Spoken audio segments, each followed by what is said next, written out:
আমাদের দেশের মানুষ বিচার পায় না, শিশুরা ধর্ষিত হচ্ছে, বর্ডার দিয়ে অস্ত্র ঢুকছে থানাতে, আমার জনগণ বিচার পায় না, মামলা দিতে গেলে মামলা রাখে না। আর স্বরাষ্ট্রমন্ত্রী সংসদে দাঁড়িয়ে উনি বাংলাদেশের মানুষকে প্রতারণার সংবিধান শিখায়। স্বরাষ্ট্রমন্ত্রী চোখ খুলে দেখেন, মানুষ বিচার চাওয়া বন্ধ করে দিয়েছে। আপনাদের কি অধঃপতন হলে মানুষ আর বিচারও চায় না, কারণ সে জানে বিচার চেয়ে লাভ নাই, কারণ সে বিচার পাবে না। প্রিয় মনোহরগঞ্জবাসী এবং এই তরুণ প্রজন্ম, আপনারা আজকে এই বিস্তীর্ণ মাঠে খোলা আকাশের নিচে, সুনীল আকাশের নিচে যারা এসে দাঁড়িয়েছেন, যাদের ভোট দেওয়ার বয়স হয় নাই কিংবা যাদের ভোট দেওয়ার বয়স হয়েছে, পরবর্তী বাংলাদেশ আমরা আপনাদেরকে নিয়ে বিনির্মাণ করব। যেই বাংলাদেশের থানায় গেলে তার রাজনৈতিক পরিচয় জানতে চাওয়া হবে না, যেই বাংলাদেশে চাকরি পেতে হলে মামা চাচা এবং রাজনৈতিক দলীয় পরিচয় থাকা লাগবে না, যোগ্যতার ভিত্তিতে এই বাংলাদেশের প্রত্যেকটা নাগরিক চাকরিতে, মেধায়, নেতৃত্বে এবং রাজনৈতিক নেতৃত্বে আসতে পারবে।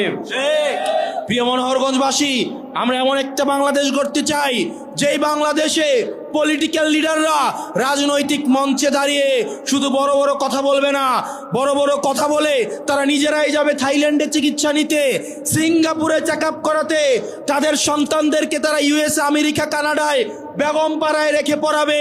আমরা এমন বাংলাদেশ চাই না, বরং এমন বাংলাদেশ চাই যেই বাংলাদেশের শিক্ষা প্রতিষ্ঠানগুলোতে দপ্তরির ছেলেও যেমন পড়াশোনা করবে, ঠিক প্রতিষ্ঠান প্রধানের ছেলেও পড়াশোনা করবে। এই বাংলাদেশ যদি আমরা বিনির্মাণ করতে চাই, তাহলে সেক্ষেত্রে মত পার্থক্যের ঊর্ধ্বে উঠে, বিভাজনের ঊর্ধ্বে উঠে আমাদেরকে ঐক্যবদ্ধভাবে এই বাংলাদেশ বিনির্মাণের দিকে যেতে হবে। প্রত্যেকটা নাগরিকের মর্যাদা আমাদেরকে প্রতিষ্ঠিত করতে হবে।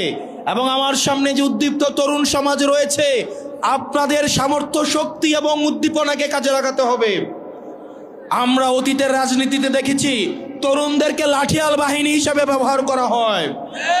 আমরা চাই না তরুণরা কেবল লাঠিয়াল বাহিনী হিসাবে ব্যবহার হোক, আমরা বরং চাই তরুণরা নীতি নির্ধারণী পর্যায়ে থাকবে। তরুণদের আমরা চাই পরবর্তী বাংলাদেশ বিনির্মাণের যে অঙ্কর, সেটা তারা নিয়ন্ত্রণ করবে ইনশাআল্লাহ। প্রিয় মনোহরগঞ্জবাসী, আমাদের এনসিপির নেতৃত্বে আমরা পরবর্তী বাংলাদেশ বিনির্মাণের জন্য প্রত্যেকটা উপজেলায় উপজেলায়, প্রত্যেকটা ওয়ার্ডে ওয়ার্ডে, প্রত্যেকটা ইউনিয়নে ইউনিয়নে আমরা আমাদের এনসিপির এই সাংগঠনিক কার্যতৎপরতা আমরা ছড়িয়ে দেব ইনশাআল্লাহ। এবং আপনারা নিশ্চিত করবেন আমার যে মা বোনেরা জুলাইয়ের রাস্তায় নেমে